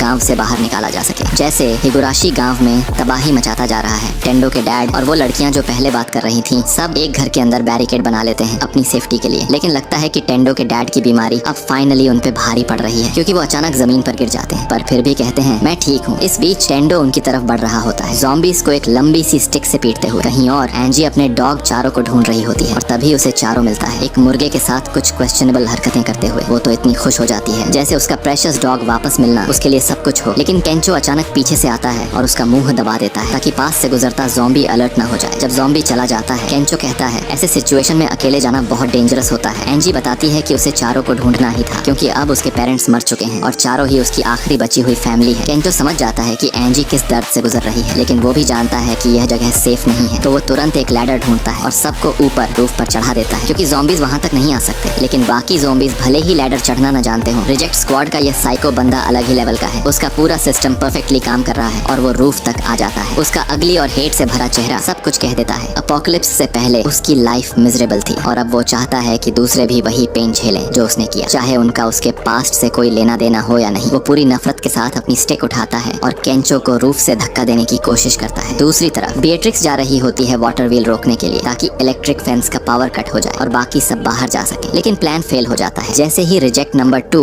एक ट्रैक्टर लेके उसके घोड़े में फुल स्पीड से क्रैश कर देती है। अब देखा जाए तो यह मूव इनक्रेडिबली डम था, क्योंकि वो एक जर्मन लड़की को चैलेंज कर रही थी जो ज़ॉम्बीज को लिटरली एक स्विंग में आधा कर देती है। लेकिन रिजेक्ट प्रिपेयर थी, उसके पास था एक डेडली चेन सॉ और वो बिएट्रिक्स के लॉन्ग वेपन को आधा कर देती है। पर यह सिर्फ स्टार्टिंग थी। बिएट्रिक्स जो मिडिल स्कूल में 2 बार नेशनल फेंसिंग चैंपियन रह चुकी है, जब उसकी लाइफ पीक पर थी, अपनी रियल सोर्ड निकालती है। उसकी आंखों में सीरियसनेस क्लियरली दिखती है। ये एक लाइफ और डेथ कॉम्बैट होने वाला है। शिजुका गांव वालों को इवैक्यूएट करने की कोशिश कर रही है जो अपने घरों में बंद है। ज़ॉम्बीज जरूर उन दरवाजों को तोड़ देंगे, इसलिए उन्हें जल्दी मूव करना होगा। लेकिन लोग उसे कहते हैं शांत हो जाओ, पहले मेरी बात सुन। वो उसकी मदद के लिए शुक्रगुजार, पर सब बहुत बुजुर्ग हैं, आसानी से चल नहीं सकते और एक तो बिल्कुल बीमार है जिसे उठाना भी मुश्किल है। अगर सब साथ चलेंगे तो उनके लिए भारी बोझ बन जाएगा, इसलिए वो चाहते हैं कि शिजुका सिर्फ जो फिट हैं उनके साथ भागे और उन्हें यहाँ छोड़ दे। शिजुका उनकी बात नहीं मानती, लेकिन समझती है कि अगर ऐसे ही रही तो सबकी जान खतरे में है, कोई और रास्ता नहीं है। इसलिए वो ज़ॉम्बीज का ध्यान बुजुर्गों से हटाती है और वादा करती है कि जल्दी वापस आकर उन सबको सेफ बाहर निकालेगी। इसी दौरान टेंडो के डैड और जो लोग घर में बैरिकेड करके बैठे हैं, उन्हें ज़ॉम्बीज को बाहर रखने में दिक्कत हो रही है। जब लगता है कि सब कुछ खत्म होने वाला है और वो लोग ओवररन हो जाएंगे, तब टेंडो वहाँ आ जाता है उनकी जान बचाने के लिए। अभी भी उसके पास अपने मॉम डैड के लिए बहुत कुछ करना बाकी है। जब वो काम करता था तब ज्यादा पैसा नहीं कमा पाया, इसलिए उन्हें कुछ भेज नहीं सका या उन्हें कहीं घुमाने ले जा नहीं पाया। ऊपर से हाल ये है कि लड़की से बात तक नहीं कर पाता। इसकी तरफ से ग्रैंड चिल्ड्रन की उम्मीद तो बिल्कुल बेकार है। वो नहीं चाहता कि अपने मॉम डैड की ग्रेव पर जाकर सॉरी कहे, इसलिए वो उन्हें यहाँ मरने नहीं दे सकता। लेकिन उसके डैड उसे अंदर खींच लेते हैं और खुद बाहर चले जाते हैं। कहते हैं अगर सच में एक बेटे की तरह अपने आप को सुधारना चाहते हो तो अपने मॉम डैड से पहले नहीं मरना चाहिए। ज़ॉम्बी झुंड का सामना करने से पहले उनकी फाइनल विश है कि टेंडो अपनी मॉम का ख्याल रखे। फिर हम रिजेक्ट की बैक स्टोरी देखते हैं, जहाँ वो दिन रात काम करता था, लेकिन एक दिन पता चला कि जिसको घर समझता था वो अब घर जैसा नहीं रहा। शादी के स्टार्टिंग में सब कुछ ठीक था, खुश था, लेकिन अब मैरिज बोरिंग और लड़ाई से भरी हो गई थी। अक्सर अपनी कार में सोना ज्यादा पसंद करता था, क्योंकि अपनी वाइफ से डील करना मुश्किल था, लेकिन तब भी उसकी नींद उड़ जाती थी पड़ोसियों की बातों से, जो कहते थे कि कोई और उससे बेहतर है। वो सोचने लगा क्या पॉइंट है इस सब का। अपनी जान लगा दी एक ऐसी फैमिली के लिए जिसमें ना लव था ना अफेक्शन। अब बस लोगों को मरते देखना चाहता है ताकि थोड़ा बेटर महसूस कर सके। फील्ड में शिजुका घास के पीछे ज़ॉम्बीज से छुप रही होती है, लेकिन उसे कुछ और भी ज्यादा गंदा मिलता है। एक रिजेक्ट जो अपने बाबर से पुरानी दुश्मनी रखता था, वो उसके ऊपर खड़ा होता है, मुंह से लार गिरा रहा होता है और शिजुका को तो मौत से ज्यादा डर उसका चेहरा देखकर महसूस होता है। इस क्रीप का सबसे बड़ा सपना किसी लड़की के मुंह में जबरदस्ती अपनी टंग डालना। शिजुका तो ऑब्वियसली किसी क्रीप की जबरदस्ती का शिकार नहीं बनना चाहती, तो वो जितनी फास्ट भाग सकती है भागती है। ये क्रीप तो इतना चिपकू निकला कि शिजुका जितना भी तेज दौड़े वो पीछे ही पड़ा रहा। वो एक फ्रेंच रेस्टोरेंट में काम करता था, लेकिन फ्रेंच सीखने में इतना लेजी था कि ड्यूलिंगो भी उसे इग्नोर कर देता। फैमिली मेंबर्स तो थे नहीं कि कोई उसे किडनैप करके जबरदस्ती सिखा दे, इसलिए उसे सिर्फ क्लीन अप ड्यूटी मिलती रही। क्या लगा था गलती से कभी फ्रेंच सीख लेगा और ट्राई करेगा? बिल्कुल नहीं। सबको दोष देता था, कहकर कि सब एटीट्यूड दिखाते हैं बस इसलिए क्योंकि वो फ्रेंच रेस्टोरेंट में जापानीज नहीं बोलते। फिर एक दिन उसने सोचा कि बस अब बाहर निकलना है और बिना सोचे समझे एक सिगरेट किचन में फेंक देता है, जो पूरी तरह से आग लगने वाली चीजों से भरा होता है। नतीजा तो पता ही था, सब कुछ जल गया। अब क्या लगा वो रिस्पॉन्सिबिलिटी लेगा? बिल्कुल भी नहीं। कहता है उनकी गलती थी, क्योंकि किचन उस जगह था जहाँ वो स्मोक करता था, और जब जॉब चली गई तो आज तक नाराज है कि सब लोग उस पर गुस्सा हो गए, जब उसने असल में कुछ गलत नहीं किया था। क्लियर है ये एक मैन बेबी है, लेकिन डेंजरस मैन मैन बेबी क्योंकि इसके पास गन है और अपनी पॉकेट्स में हद से ज्यादा गोलियां भरी हुई हैं। दूसरी तरफ वो ओल्ड मैन जो शिजुका को अपनी वाइफ समझता है, उसे अचानक एक सिक्स्थ सेंस फीलिंग होती है, जैसे शिजुका किसी अगली बास्टर्ड डेंजर में है। तो बिना सोचे वो अपने बेड से उठ जाता है। वाटर व्हील के पास बीट्रिक्स एक फीमेल रिजेक्ट से फाइट कर रही है। बीट्रिक्स उसे कॉर्नर में रख रही है, लेकिन उसकी सोर्ड धीरे धीरे चेनसॉ की फोर्स से चिप होने लगी है। रिजेक्ट सार्कास्टिकली कहती है कि बीट्रिक्स बैड सोर्ड्समैन नहीं है, लेकिन कैटना चेनसॉ के अगेंस्ट ज्यादा देर तक होल्ड नहीं करेगा। चेनसॉ बहुत लाउड है और ज़ॉम्बीज को अट्रैक्ट कर रही है, इसलिए बीट्रिक्स को ये फाइट जल्दी फिनिश करनी होगी। बीट्रिक्स पूछती है तुम इतनी इविल क्यों हो, लेकिन फीमेल रिजेक्ट को अपनी कोई गलती कभी नजर नहीं आई। वो कहती है कि वो हमेशा एक परफेक्शनिस्ट रही, लेकिन लोग उसे पसंद नहीं करते थे क्योंकि वो हमेशा छोटी छोटी बातों में ताना मारने लगती थी और सब पे अपनी चल चलाने की कोशिश करती थी। ये बात उसे कभी मंजूर नहीं थी क्योंकि वो तो हमेशा अपने आप को राइट समझती थी और चाहती थी कि सब भी उसे बिना सवाल किए वैसे ही माने। दूसरी तरफ केंचो एक रूफ के एज पर खड़ा है, बस पुश होने ही वाला है। वो रिजेक्ट की पुरानी कहानी सुन रहा है और समझ पाता है कि मैरिज संभालने में एफर्ट बिल्कुल कम था। वो आदमी न तो अपने बच्चे के जन्म पर सामने आया, न ही एक फोन किया, फिर भी अपनी वाइफ को ही गिल्टी फील कराने की कोशिश करता कि वो अपसेट क्यों हो रही है। केंचो ने उससे सीधा बोला तू अपनी बीवी से सिर्फ इसलिए नाराज नहीं हो सकता क्योंकि तुझे अब उसमें इंटरेस्ट नहीं रहा, जबकि शादी के बाद सालों तक तू खुद उससे बात करने से बचता रहा था। वो बंदा सिर्फ अपनी ही बातें सुनना चाहता था, किसी भी तरह का सच या फीडबैक बर्दाश्त ही नहीं होता था उससे। इसलिए अब और हार्ड ट्राई करता है केंचो को रूफ से पुश करने के लिए ताकि उसे फैक्ट्स न सुनने पड़े, लेकिन केंचो गटर स्पॉट कर लेता है नीचे ग्राउंड पर और गेम अपने हाथ में ले लेता है। वो रिजेक्ट को अपने साथ रूफ से खींच लेता है, दोनों नीचे गिरते हैं। अब केंचो नहीं जानता ये स्मेल है या बॉडी हीट जो ज़ॉम्बीज यूज करते हैं लोगों को ढूंढने के लिए, लेकिन चाहे जो भी हो केंचो को अपनी मौजूदगी छुपानी पड़ेगी। इसलिए वो एक हिम्मत भरा कदम लेता है और सीधा गटर में डाइव करता है ज़ॉम्बीज की नजरों से बचने के लिए। वही रिजेक्ट उन्हीं ज़ॉम्बीज का सामना करता है जो उसने खुद छोड़े थे, पर इलेक्ट्रिक फेंस उसका रास्ता रोक लेती है और फिर वो ज़ॉम्बीज के हवाले हो जाता है। केंचो बाद में गटर से बाहर आता है, पूरा शिट में लिपटा हुआ, लेकिन सबसे इम्पोर्टेंट बात ये है कि वो अब भी एक नॉर्मल इंसान है, बस गंदगी में छुपा हुआ। एंजी उसकी मदद करने के लिए ग्रेटफुल है, लेकिन तब तक दूर रहना चाहती है जब तक वो अच्छे से नहा न ले। घर में ओल्ड मैन हिको पूछता है शिजुका कहाँ गई है। बाकी बूढ़े लोग बताते हैं कि वो जानबूझकर दिक्कत क्रिएट कर रही है ताकि ज़ॉम्बीज का ध्यान भटके और बाकी लोग सेफ रह सके। हिको फिर पूछता है तो तुम लोग यहाँ क्या कर रहे हो। वो धीरे धीरे कहते हैं हम बहुत बूढ़े हो चुके हैं चलने के लिए और शायद बच ना पाए चाहे जितनी भी कोशिश करें। हिको कहता है हाँ हम वीक हो गए हैं, लेकिन इतने सालों से सरवाइव किया है, गवर्नमेंट रिफॉर्म्स, टाइफून्स, अर्थक्वेक्स, तो ये ज़ॉम्बी एपोकलिप्स क्या चीज है। दूसरी तरफ जब शिजुका के मुंह पर गन टिकाई जा रही होती है और उसकी इज्जत खतरे में होती है, ओल्ड मैन हिको एक शॉट फायर करता है जो रिजेक्ट के हाथ से गन उड़ा देता है। गन गिरते ही बुजुर्ग लोग उस पर टूट पड़ते हैं और उसका हुलिया बिगाड़ देते हैं क्योंकि उसने शिजुका के अगेंस्ट जाने की हिम्मत की थी। बीएट्रिक्स की साइड पर उसे क्लियर हो जाता है कि किसी ऐसे इंसान के साथ आर्ग्यू करना बेकार है जहाँ सिर्फ उनका ही पॉइंट राइट हो सकता है। बीएट्रिक्स ठंडे लेकिन कठिन लहजे में कहती है राइट वे हर किसी के लिए अलग होता है, डिफरेंट लोग डिफरेंट ओपिनियंस। फाइट कंटिन्यू करने के बजाय वो ज़ॉम्बी का एडवांटेज लेती है जो उसे चेस कर रहे होते हैं और वाटर व्हील पर चढ़ जाती है। ज़ॉम्बीज भी पीछे पीछे चढ़ते हैं और व्हील को तोड़ देते हैं। उस वुमन का दिमाग पूरी तरह से हिल जाता है, बीएट्रिक्स ने उसे हरा दिया, मतलब वो गलत थी और ये बात उसका दिमाग बर्दाश्त नहीं करता। वो कोलैप्स हो जाती है और ज़ॉम्बीज उसे घेर लेते हैं। बीएट्रिक्स अब उस ब्रोकन व्हील पर राइड कर रही है, अनश्योर कि कैसे उसे रोके। फाइनली टेंडो के डैड ज़ॉम्बीज का सामना कर रहे होते हैं टेंडो की जगह। यह देखकर समझ आता है कि टेंडो को स्ट्रेंथ कहाँ से मिलती है, लेकिन उनकी बॉडी अब पहले जैसी नहीं रही, इलनेस की वजह से गिर जाते हैं। लग रहा था सब कुछ यहीं फिनिश हो जाएगा, लेकिन तब हिगुराशी आ जाता है और उन्हें सेफ्टी में खींच लेता है, पर इमीडिएटली वो पलट के धमकी देता है। कहता है अगर टेंडो बाहर नहीं आया और खुद को ज़ॉम्बीज के हवाले नहीं किया तो वो उसके डैड को उनका खाना बना देगा। हिगुराशी की लाइफ का पीक टाइम था प्री स्कूल, जब वो सच में मजा करता था, लेकिन जैसे जैसे साल बीते मिडिल स्कूल में धीरे धीरे अंदर ही अंदर चुप रहने की आदत हो गई थी। 3 साल तक मिडिल स्कूल के एंड तक एक भी क्लासमेट से बात तक नहीं की। हाई स्कूल में अपने आप को बदलने की कोशिश की, नए इंटरेस्टिंग काम करके, लेकिन कुछ भी वर्क नहीं किया, वैसा ही एम्प्टी और डायरेक्शनलेस वियर्डो बना रहा। एक दिन कॉलेज कैंपस में वॉक करते हुए टेंडो को फुल मजे में देखा और उस मोमेंट को दिल पे ले लिया। और अब वही हिगुराशी टेंडो के फादर को हॉस्टेज बनाए खड़ा है, धमकी देता हुआ कि जब तक टेंडो खुद को ज़ॉम्बीफाई करके खत्म नहीं करता तब तक उसके फादर को छोड़ने वाला नहीं। घर के अंदर टेंडो बस बैठे नहीं रह सकता जब उसके सामने उसके फादर डेंजर में है, लेकिन उसी वक्त उसके डैड चीख कर कहते हैं हिम्मत भी मत करना दरवाजा खोलने की, उस दिन से तुम मेरा बेटा कहलाने लायक नहीं रहोगे। वो कहते हैं अगर वो दरवाजा खोलकर अपनी मॉम को डेंजर में डाल देता है और अपने बेटे को खुद को मरते हुए देखने पर मजबूर करता है तो उनका कहना है फिर टेंडो उनका बेटा रह ही नहीं सकता। टेंडो अभी भी अपने डैड को मरने नहीं देना चाहता, लेकिन डैड कहते हैं कि ज्यादा वक्त नहीं बचा है, बॉडी में बड़ी दिक्कत है और इस दुनिया के हालात में डॉक्टर ढूंढना ऑलमोस्ट इम्पॉसिबल है, जल्दी या देर से सब कुछ खत्म हो जाएगा। टेंडो ये सब मान नहीं पाता, कहता है शायद हम लकी हो जाए, कोई डॉक्टर मिल जाए या कल तक वैक्सीन बन जाए, इसलिए होप छोड़ना बेकार है। वो कहता है ऐसे तो मैं कभी तुम दोनों का शुक्रिया भी नहीं कर पाऊंगा। डैड कहते हैं कि जिंदगी को इंसानियत की मदद करते हुए जीना चाहिए, जो भी कर सके वही अपने मॉम डैड को सबसे बड़ा बदला, चाहे वो अब न रहे, उन्हें खुशी मिलेगी ऊपर से देखकर कि उनका बेटा अपनी जिंदगी बेहतरीन तरीके से जी रहा है। टेंडो फ्लैशबैक्स में चला जाता है, सब कुछ याद करता है जो यहाँ आने से पहले गुजरा था। बाहर हिगुराशी बेचैन हो रहा है, सोचता है कि अब तक दरवाजा क्यों नहीं खुला, शायद टेंडो ने अपने डैड को बचाने का इरादा छोड़ दिया क्योंकि वो तो वैसे भी मरने वाले। तभी अचानक दरवाजा जोर से खुलता है जिससे ज़ॉम्बीज का ध्यान अट्रैक्ट होता है और वो सब घर के अंदर आ जाने पर मजबूर हो जाते हैं। अंदर से चीखने की आवाजें आती हैं। फिर ज़ॉम्बीफाइड टेंडो घर से बाहर निकलता है और हिगुराशी को हंसने पर मजबूर कर देता है, क्योंकि उसने फाइनली वो कर दिखाया जो वो चाहता था। टेंडो को ज़ॉम्बी बना दिया, लेकिन अब टेंडो खुश नहीं है और ज़ॉम्बीफिकेशन की वजह से वो कुछ भी नहीं कर पा रहा जो करना चाहता था। हिगुराशी यकीन दिलाता है कि वो ज़ॉम्बी के चेहरे पर हंसेगा, लेकिन ट्विस्ट ये होता है कि टेंडो असल में ज़ॉम्बी नहीं था। वो हिगुराशी को बुलडोजर से पकड़कर ग्राउंड पर गिरा देता है। हिगुराशी समझ नहीं पाता कि टेंडो ऐसी हालात में भी इतना शांत और होश में कैसे रह रहा है, लेकिन यह सब टेंडो के पहले से बनाए हुए प्लान का हिस्सा था। उसने पहले ही सोच लिया था कि हिगुराशी को कैसे ट्रिक करना है। उसने बाकी लोगों से मदद मांगी और मेकअप आर्टिस्ट से अपने लिए प्रॉपर इन्फेक्टेड लुक बनवाया। प्लान का नेक्स्ट पार्ट था एक्टिंग करना, जैसे टेंडो को बाइट लग चुका है, ताकि हिगुराशी उसे अंदर ज़ॉम्बीज के बीच छोड़ दे। लेकिन जैसे ही ज़ॉम्बीज घर के अंदर घुसते हैं, उससे पहले ही गर्ल्स चुपके ज़ॉम्बीज के पीछे से आती हैं और सीधा उनके सिर पर मार के उन्हें नॉकआउट कर देती है। टेंडो एक गहरी सांस लेता है। डेंजरस पार्ट खत्म हो गया था। सब कुछ सिर्फ एक्टिंग और टाइमिंग का खेल था। हिगुराशी कंफ्यूज्ड और शॉक्ड रहता है। उसका प्लान फेल हो चुका था। जब टेंडो और दूसरे लोग उसके डैड को चेक करते हैं, हिगुराशी लिटरली टूट जाता है। डिसबिलीफ में रो पड़ता है। टेंडो उसकी तरफ मुड़ता है और बिल्कुल शांत लहजे में पूछता है, तुम क्या हासिल करना चाहते थे? वो जोर से चिल्लाता है, अगर जो चाहता हूँ करना तो क्या गलत है? एक बार मस्ती करने में क्या बुरा है? लेकिन टेंडो कहता है, जब लगा गोल पूरा हो गया तब भी मजा नहीं आया था। वो फिर से चिल्लाता है, मजा आ रहा था। पर उसी मोमेंट एक फ्लैशबैक स्टार्ट होता है। आखिरी बार जब उसने सच में मजा किया था बचपन में, उसकी वो आखिरी चीख, और फ्लैशबैक में उलझा रह जाता है। इसलिए उसे पता ही नहीं चलता कि एक ज़ॉम्बी धीरे धीरे उसके बिल्कुल पास आ चुका है। जब तक कुछ समझ आए देर हो चुकी होती है और वो ज़ॉम्बी उसे काट लेता है। वो गुस्से में चला जाता है, समझ जाता है कि बाइट का मतलब है सीधा मौत का फैसला, और चुपचाप आंसू बहाने लगता है। बाकी लोग निकलना चाहते हैं क्योंकि ज्यादा ज़ॉम्बीज आ रहे हैं, लेकिन टेंडो रुकता है और हिगुराशी से पूछता है, तुम्हारी असली बकेट लिस्ट में क्या था? सच में क्या करना चाहते थे तुम? एक और फ्लैशबैक आता है जिसमें यंगर सेल्फ पूल के पास दोस्तों के साथ मस्ती करता दिखाई देता है। तब उसे समझ आता है, मैं सिर्फ अपने दोस्तों के साथ पूल में मस्ती करना चाहता था। टेंडो कहता है, अगर यही चाहते थे तो क्यों नहीं पहले पूछा? फिर एक और फ्लैशबैक दिखाता है वो मोमेंट जब हिगुराशी टेंडो से नफरत करता था। टेंडो मजे में था और हिगुराशी पीछे से गुजरता है। तब टेंडो पूछता है कि क्या वो उसके साथ ज्वाइन करना चाहेगा, लेकिन हिगुराशी ऑफर लेने के बजाय भाग जाता है। अगर हिगुराशी ने पहले अपनी बात बता दी होती तो शायद सब दोस्त बन जाते और ये सब हो सकता था। टेंडो प्रॉमिस करता है कि अगर वो ज़ॉम्बी बन गया तो वापस आकर पूल में सबके साथ मजा करेगा। हिगुराशी उसके शोल्डर पर रो देता है अपनी गलती समझ के, लेकिन ज़ॉम्बीफिकेशन फास्ट हो रही होती है तो वो टेंडो को धक्का देके भाग जाता है, पूरा ज़ॉम्बी बन के अटैक करने से पहले। फिर टेंडो और बाकी लोग प्लान कैरी आउट करने के लिए वहाँ से निकलते हैं, विलेज से एस्केप करने और इलेक्ट्रिक फेंस रोकने के लिए, क्योंकि अभी भी सिचुएशन से बाहर निकलने का कोई आसान तरीका नहीं मिला। केंचो और एंजी उन्हें मिलते हैं, लेकिन टेंडो केंचो को बेरली पहचान पाता है क्योंकि वो अब वॉकिंग बायोहैजर्ड बन चुका है। शिजुका और बाकी विलेजर्स भी ज्वाइन करते हैं, लेकिन जितने लोग यहाँ हैं, ज़ॉम्बीज धीरे धीरे लोकेशन के आसपास घेरते जा रहे हैं। जल्दी ही वो चारों तरफ से सराउंड कर देंगे और अब तक कोई एस्केप का रास्ता नहीं मिला है। लकीली उन्हें बेट्रिक्स रोलिंग करते हुए दिखाई देती है, जो अभी तक व्हील से नीचे नहीं उतर पाई है। तब उन्हें एक आइडिया आता है, सीधा फेंस को क्रैश कर देने का। टेंडो सबको सेफ्टी के लिए पीछे हटने कहता है और जैसे ही रास्ता क्लियर होता है, बेट्रिक्स व्हील से फेंस तोड़ देती है। सब लोग फॉरेस्ट की तरफ भाग निकलते हैं। वो सस्पेंशन ब्रिज तक पहुंचते हैं, जो विलेज से बाहर निकलने का सिर्फ एक रास्ता था, लेकिन ब्रिज गिर चुका होता है। ऑप्शंस खत्म हो गए हैं क्योंकि यही विलेज में इकलौता बचा हुआ रास्ता था। लेकिन लकी कुमानो एरिया में कमोशन चेक करने पर पता चलता है कि गनमा ब्रिज गिर गया है, तो उन्होंने जल्दी से नया ब्रिज बना लिया बिल्कुल टाइम पर, क्योंकि ज़ॉम्बीज धीरे धीरे और करीब आ रहे थे। टेंडो और केंचो ब्रिज का एक एक एंड पकड़ के चिल्लाते हैं, जल्दी करो, सब क्रॉस कर जाओ जब तक हम इसे होल्ड कर रहे हैं। उनकी एफर्ट्स की वजह से सब लोग सेफली ब्रिज क्रॉस कर लेते हैं। जैसे ही सब लोग पार चले जाते हैं, टेंडो और केंचो ब्रिज के दोनों एंड्स पकड़ के एक साथ जंप मार देते हैं। सब कुछ एकदम सन्नाटा हो जाता है। तो बेट्रिक्स और शिजुका जाती हैं देखने कि टेंडो और केंचो जिंदा बचे या नहीं। जिंदा तो डेफिनेटली है, लेकिन चेहरे वो कहानी अलग ही सुना रहे हैं। केंचो और टेंडो लैडर चढ़ते हैं। चढ़ते हुए केंचो बात करता है हिगुराशी के स्टूपिड एक्शंस के बारे में। अगर गोल फ्रेंड्स बनाना था तो इतना सब क्यों किया उसने एंड में? टेंडो कहता है वो नहीं मानता कि सब कुछ इतना सिंपल है। जब वो कंपनी स्लेव था तब उसने अपना असली सेल्फ खो दिया था। कौन है, क्या चाहता है, सब कुछ। तो वो आसानी से उसी डिस्पेयर में गिर सकता था जिसमें हिगुराशी गिरा। इसी रीजन से सब कुछ होने के बाद भी वो हिगुराशी से नफरत नहीं कर सकता। टेंडो फाइनली लैडर के टॉप पर पहुंचता है और उसके डैड वहाँ खड़े होते हैं, हाथ बढ़ाते हुए कहते हैं सब कुछ टेंडो की वजह से हुआ, और वो उस पर गर्व महसूस करते हैं। अगले दिन विलेजर्स मिलकर सब ज़ॉम्बीज को विलेज से दूर तक खींच ले जाते हैं और टनल को पूरी तरह सील कर देते हैं ताकि दोबारा कोई भी अंदर ना घुस सके। अब प्लान है अपने गांव को दोबारा जिंदा करने का, क्योंकि यही तो उनका असली घर है। कुमानो भी आ चुका है रिकंस्ट्रक्शन एफर्ट्स लीड करने, तो सब कुछ फिर से वैसा हो जाएगा जैसा पहले था। आंटी स्पेशली शिजुका का शुक्रिया अदा करती हैं, क्योंकि उसके बिना सब लोग गिव अप कर देते और ज़ॉम्बीज उन्हें खा जाते, चाहे वो एक्चुअल डॉक्टर ना हो, लेकिन उसने उनकी जान बचाई। वही चीज केंचो के साथ भी होती है। एंजी की आंखों में फिर से चमक आ जाती है और जीने की इच्छा लौट आती है, सिर्फ इसलिए क्योंकि केंचो ने उसके साथ बात की और उसका हौसला बढ़ाया। उस रात टेंडो अपने डैड को देखता है जब वो सो रहे होते हैं। उसकी मॉम आती है और कहती है कि ओल्ड मैन कभी एडमिट नहीं करेगा, लेकिन वो टेंडो के बारे में वरीड था और पूछ रहा था कि उसे कोई खबर मिली है या नहीं। टेंडो हंसी में कहता है कोई भी टेंशन में होता जब दुनिया ऐसे हालात से गुजर रही हो, राइट? लेकिन वो ज़ॉम्बी आउटब्रेक की वजह से नहीं, बल्कि वो 3 साल से वरीड थे जब से तुमने ये विलेज छोड़ा था। टेंडो रियलाइज करता है कि डैड को कैसा फील हुआ होगा जब उसने कभी विजिट नहीं की या पोस्ट कार्ड्स भी नहीं भेजे। आंसुओं के साथ वो अपने सोते हुए डैड से प्रॉमिस करता है कि अगर कुछ कुछ हो गया तो वो मॉम और विलेज का ख्याल रखेगा। फिर टेंडो अपनी मॉम से पूछता है कि डैड को क्या बीमारी है, तो पता चलता है कि बवासीर है। उसने सोचा था कुछ सीरियस होगा जैसे कैंसर या कुछ, लेकिन नहीं, बवासीर है। बवासीर को लाइटली नहीं लेना चाहिए, लेकिन हर बार जब मॉम डैड को सर्जरी के लिए मानने की कोशिश करती थी वो जिद्दी हो जाते थे और डॉक्टर के पास जाने से मना कर देते थे। अगर ये केस है तो डैड इतनी जल्दी नहीं मरने वाले जितना सोचा गया था। तो टेंडो डिसाइड करता है कि विलेज छोड़ के निकलने का टाइम आ गया है। ओल्ड मैन के वर्ड्स को दिल में रखते हुए वो अपना बिगेस्ट ड्रीम अचीव करना चाहता है, ज़ॉम्बी वायरस का क्यूर ढूंढना और दुनिया को बचाना। फिर डैड को जोर दे के बवासीर की सर्जरी करवाना। टेंडो के डैड उठकर सुनते हैं कि टेंडो दुनिया बचाने का प्लान बना रहा है और वो इस प्लान के लिए पूरी तरह सपोर्ट करते हैं। टेंडो ऑफिशियली अपनी लिस्ट में सबको ऐड करता है और बाकी लोगों से पूछता है कि क्या वो कुछ और ऐड करना चाहते हैं। तो सब रात भर बैठ के अपने ड्रीम्स और प्लान्स के बारे में बात करते हैं। अगले सुबह सब निकलने की तैयारी में होते हैं और गांव वालों को गुड बाय कह रहे होते हैं। लेकिन अपोकलिप्स के बावजूद मॉम इंश्योर करती है कि उसके बेटे के पास खाने के लिए काफी फूड हो, चाहे कुछ भी हो जाए। तो टेंडो को टन ऑफ फूड मिलता है एक पार्टिंग गिफ्ट के रूप में। विलेजर्स उन्हें अच्छे से विदाई देते हैं क्योंकि वो वाकई में ज़ॉम्बी वायरस का इलाज ढूंढने निकल रहे हैं। ग्रुप निकल पड़ता है एग्जैक्टली वही करने जो टेंडो ने सोचा था, रास्ते में थोड़ा मजा करते हुए।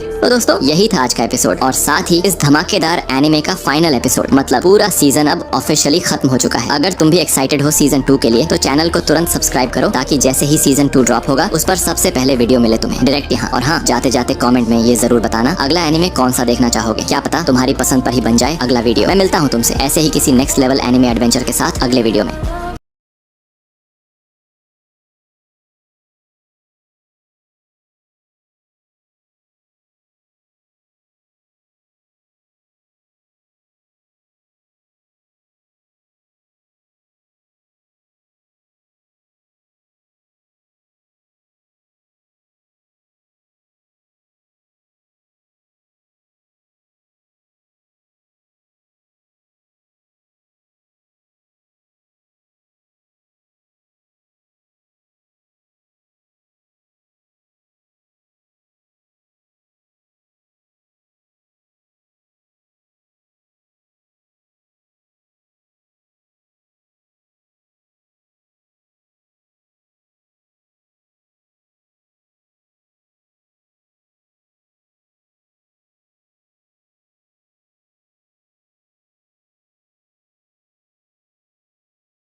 Talk to me. Why have you been avoiding me so much lately?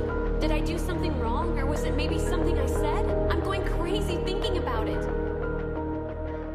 Didn't do anything. Say you're sorry, darling. Say it's all your fault. Say you miss me and you wish that you answered my calls. Say you're not done falling. Say our love is hard. Say you're waiting for me, that you wanna press restart.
everybody in the Mercedes